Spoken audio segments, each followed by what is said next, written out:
El-Rufai a mere placeholder for Atiku in SDP, Buba Galadima alleges power play in opposition circles.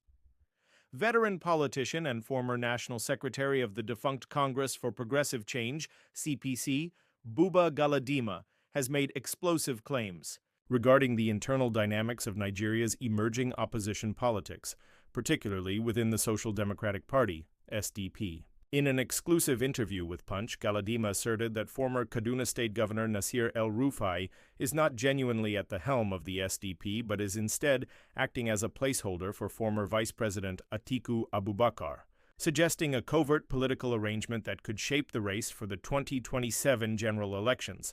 Galadima, a prominent figure in the new Nigeria People's Party, NNPP, and longtime political associate of President Muhammadu Buhari during the CPC era, did not mince words as he launched a scathing critique of El-Rufai's political ambitions and character. El-Rufai is not leading the opposition with any legitimate claim, Galadima declared. He is merely a stand-in for someone else, specifically Atiku Abubakar, who has larger ambitions for 2027. This strategy is bound to fail because it is built on deception and political expediency, not genuine grassroots support. El-Rufai's political strategy doomed to fail.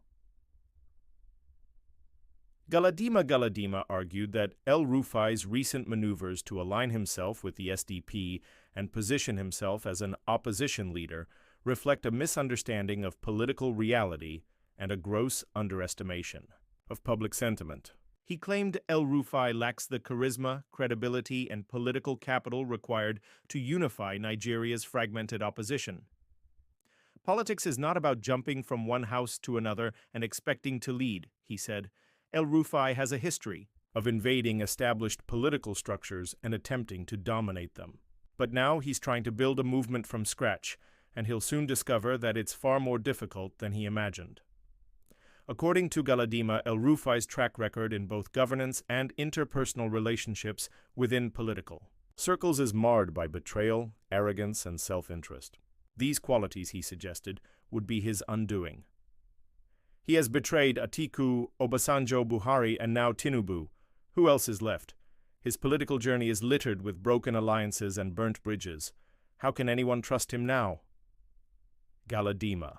Questioned, Atiku warned against 2027 bid. The NNPP chieftain also issued a stern warning to Atiku Abubakar, urging him to reconsider any plans to contest the 2027 presidential elections. Galadima said the political climate and the public's appetite for recycled leadership would make Atiku's candidacy unviable.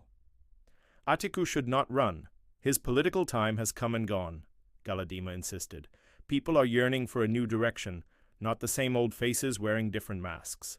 This attempt to use El-Rufai as a proxy to gain control of the SDP is not only dishonest but also short-sighted. Religious undertones and divine judgment in a surprising turn, Galadima also brought religious rhetoric into the conversation, suggesting that divine justice would catch up with El-Rufai due to the harm he has allegedly inflicted on people during his time in office. He has hurt many, not just politically but morally and spiritually, he said. In fact, he has offended even God with his actions. I don't believe God will allow him to succeed in any leadership role again. Galadima described those willing to align with El-Rufai as either politically naive or morally compromised individuals who may also be gathered by divine will for destruction. Only a person who lacks sense or history would follow him now, he remarked, unless, of course, they too carry guilt from past misdeeds, and God is simply gathering them in one place to deal with them together. Political timing and strategy. Galadima also criticized El-Rufai's apparent early start to campaign positioning, labeling it a misstep. Opposition politics in Nigeria is not a marathon, it's a 100-meter sprint, he explained. You don't start running this early unless you're clueless or arrogant. By the time it's 2027, he'll be politically dismembered. He emphasized that serious opposition strategy should only begin in the third year of a government's term to avoid giving the incumbent administration an excuse for underperformance. Let Tinubu govern, Galadima said. Let them finish their second year. Only then should serious opposition movement begin. Otherwise, they'll say we didn't give them a chance to work. Implications for 2027 and beyond. Galadima's Remarks point to growing tension and jostling within Nigeria's opposition bloc as the political class begins to position itself for the next presidential election. His comments also highlight the ideological divide between emerging parties like the NNPP, which claim to offer new leadership, and established figures like Atiku and El-Rufai, who continue to dominate headlines through backroom dealings and legacy politics. Whether or not El-Rufai is indeed serving as a proxy for Atiku remains speculative, but Galadima's assertions have injected new controversy into the already volatile terrain of Nigerian political succession.